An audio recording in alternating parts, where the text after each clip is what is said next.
Daily Detroit is brought to you by the community. Support our work at patreon.com/dailydetroit.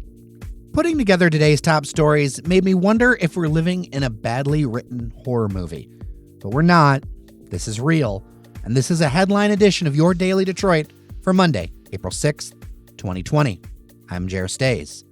Normally, we'd get started with numbers, but this news is just in.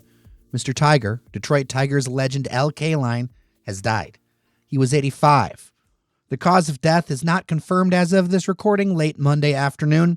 He spent 22 seasons on the field and many more of it in service of the Tigers and the fans of Detroit. The Baltimore-born Kaline spent 22 years on the field and many off it in service of the Tigers and the fans of Detroit.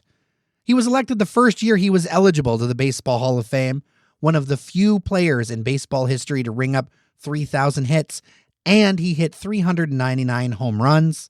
He also spent years in the broadcast booth, and he was one of the voices of the Tigers for a whole generation of Detroiters, including myself. I'm sure we're going to get into this more with a future show, but wanted to let you know about this one. On to the rest of the stories. Michigan's confirmed coronavirus cases now stand at 17,221, along with 727 deaths. The jump of 110 fatalities in one day from Sunday till today is the largest since the pandemic hit the Great Lakes state.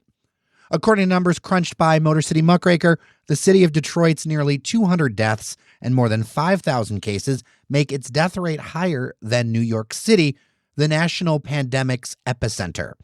Although New York still has far more cases and deaths, as far as fatality rate, Detroit is not doing well right now.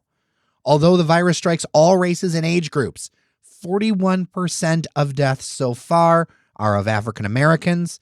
For context, only 14% of the state's population is African American.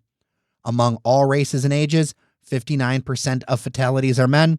There are nearly 3,400 cases in Oakland County, more than 3,200 in the rest of Wayne, and nearly 2,200 cases in Macomb.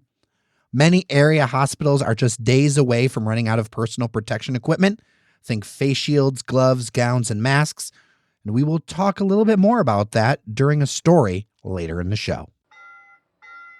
In other coronavirus news, Governor Gretchen Whitmer said in a news conference today that almost as many people are filing in one day for unemployment as those who did during the worst week of the Great Recession. The state's unemployment website has been hit with outages and was taken offline for a while late Friday night to upgrade capacity. For 1099 workers and independent contractors, there are apparently some holdups between levels of government. Whitmer said that she's waiting on the U.S. Department of Labor to issue rules and an authorization to get those folks help, as those additional benefits are paid for by the federal government. Violating the governor's stay home, stay safe order used to be a $500 fine. Well, that's been doubled. Late last week, the Michigan Department of Health and Human Services Director Robert Gordon made the civil penalty $1,000 through his own executive order.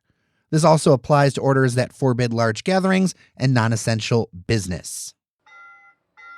Detroit made national news for a large-scale 8-week clinical trial of hydroxychloroquine. It'll be conducted by Henry Ford Health Systems and will be done with 3,000 volunteer first responders and healthcare workers. Although there have been some preliminary studies in other countries, there has not been a full-scale trial to see if the anti-malarial drug actually impacts the coronavirus. Participants will get a 1-week dose of hydroxychloroquine or a once-a-day dose of a placebo, and they won't know what group they're in. The drug itself is from the Food and Drug Administration and will not impact the amount available for those who take it for other things, like lupus, rheumatoid arthritis, and to prevent and treat malaria. I will recommend another podcast to check that out, specifically Science Versus from the Gimlet folks. I'll put a link in the show notes. Great show. The now 1,000-bed field hospital at the TCF Center should be ready to start accepting patients this Thursday. There will be 2 floors, one of 600 beds for seriously ill patients and one with 400 beds for those recovering. DMC Sinai Grace Hospital continues to have staffing and equipment shortfalls, only heightened by the stress of dealing with more than 100 COVID-19 patients per day. Just before midnight on Sunday night, 7 night shift nurses did a sit-in protest to raise concerns about personal protection gear, the number of workers, and lack of equipment. They were then sent home by management before their shift. The day shift stayed on and worked a 24-hour clock to support their coworkers. So allegedly, how bad is it there? The nurses say that there's one of them for every 20 patients, that patients are spaced out in the hallways, and the hospital only has about 14 ventilators to handle the hundreds of COVID-19 patients who need them. Some of the issues were reported on previously before the crisis, but are now only enhanced. DMC Sinai is located on Outer Drive just west of the Lodge in the city of Detroit, and its plight highlights the severe inequity in America's healthcare system between areas of wealth and areas of poverty. Additionally, the Detroit Medical Center, who runs multiple hospitals in the region, as of this recording is not sharing data around how many patients they have with COVID-19 or how many of their workers are sick either.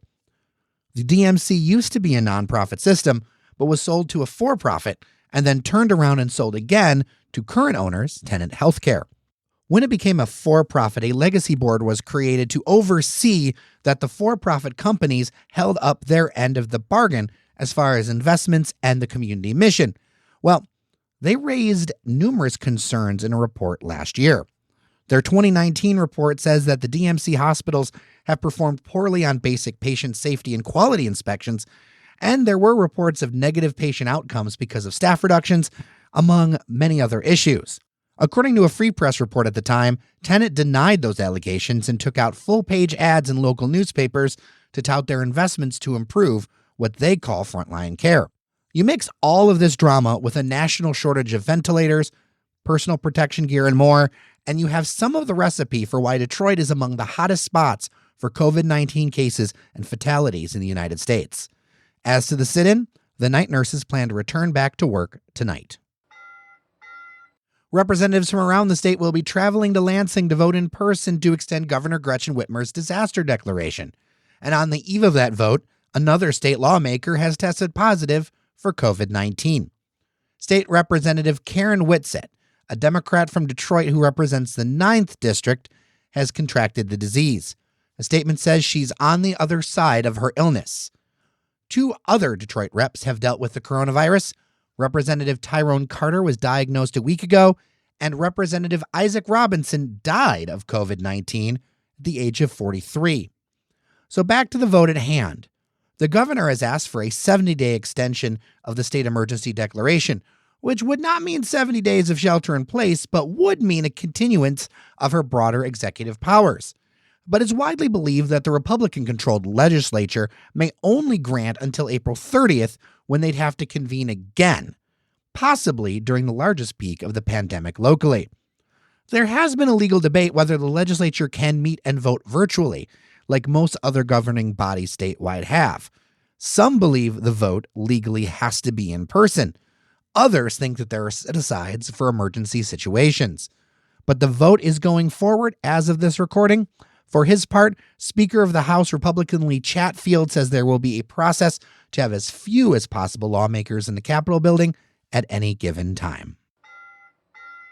There are a couple of prominent local people who have passed away due to COVID-19. First, Detroit's corned beef king.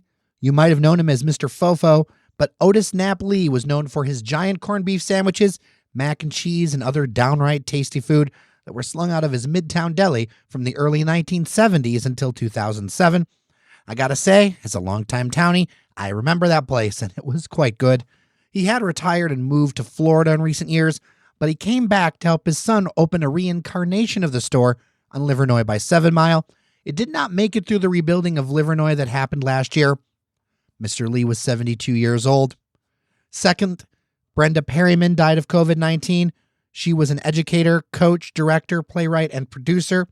She taught high school and college-level speech and drama and retired from Southfield High School in 2010. She then started her own actors workshop and hosted a show on WHPR, Table Talk with Brenda Perryman. In a dose of sad irony, her last public Facebook status is mourning the loss of fellow community leader Marlo Stoudemeyer to the coronavirus, a death we talked about here on this very podcast. The Detroit Grand Prix has been canceled for 2020. It'll return in June of next year. According to a press release, with the packed event schedule on the island, no suitable dates could be found for the event later this year. It will be another hit to the local event economy beyond the cancellation of the 2020 North American International Auto Show. For our last story in the rundown, here's something fun. Tomorrow night, April 7th, there is a supermoon to check out from your balcony or backyard.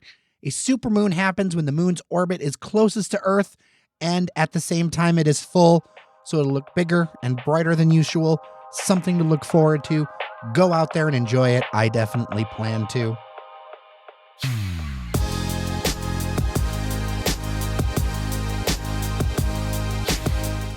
All right, a few things coming in your feeds. A conversation with Tom Lawrence about the BS going on around the internet, about 5G, and we talk about the science of what's actually going on with these cell towers.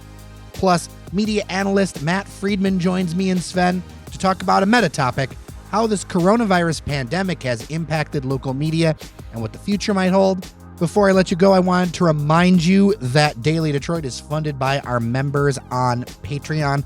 It's how we keep independent and fearless. If you can, this is where you step in. We have stickers and rocks glasses coming from members, which I am very excited about. You can join Matt, Alan, Tony, Jennifer, Ann, Kevin, and Sean at patreon.com/dailydetroit. It really does make a big difference in covering the bills to make this all-local show possible. With that, I'm Jer Stays. Take care of each other, and we'll get through this together.